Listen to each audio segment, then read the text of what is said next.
বলছি কিছু প্রয়োজন আপনার? আর না,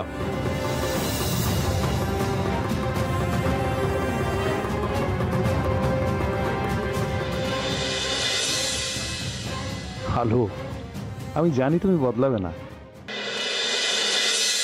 চুরি করতে যাওয়ার আগে আমাকে একটু বিষ দিয়ে যেতে পারতে, একেবারে খেয়ে মরে যেতাম।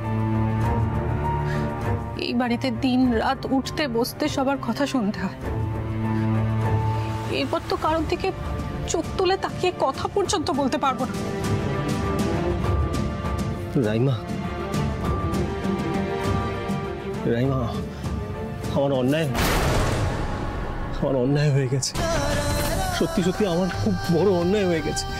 তুমি বিশ্বাস করো, এবার থেকে আমি ঠিকঠাক চাকরি জোগাড় করার চেষ্টা করব। আর আমি তোমাকে নিয়ে এখান থেকে অনেক দূরে কোথাও চলে যাব। আমি সৎ পথে উপার্জন করবো, বিশ্বাস করো, আমি সৎ পথে উপার্জন করবো।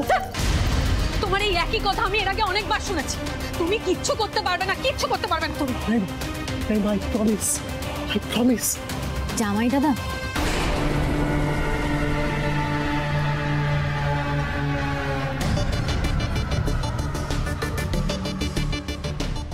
রাইমা, তোমরা তো খেতে গেলে না, তাই খাবারটা আমি তোমাদের ঘরেই নিয়ে এলাম।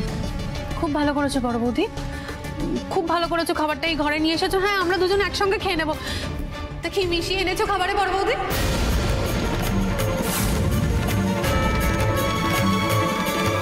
কি বলছো তুমি? নিশ্চয়ই খাবারে বিষ মিশিয়ে এনেছো, যাতে আমরা দুজনে একেবারে খেয়ে মরে যাই। রাইমা, এবার কি কথাবার্তা? কেন বলছো এসব? বড় বৌদি, তোমার আসল চেহারাটা আমি দেখে নিয়েছি। তোমার মুখোশটা আমার সামনে পুরো খুলে গেছে। আমি তোমাকে আর বিশ্বাস করি না।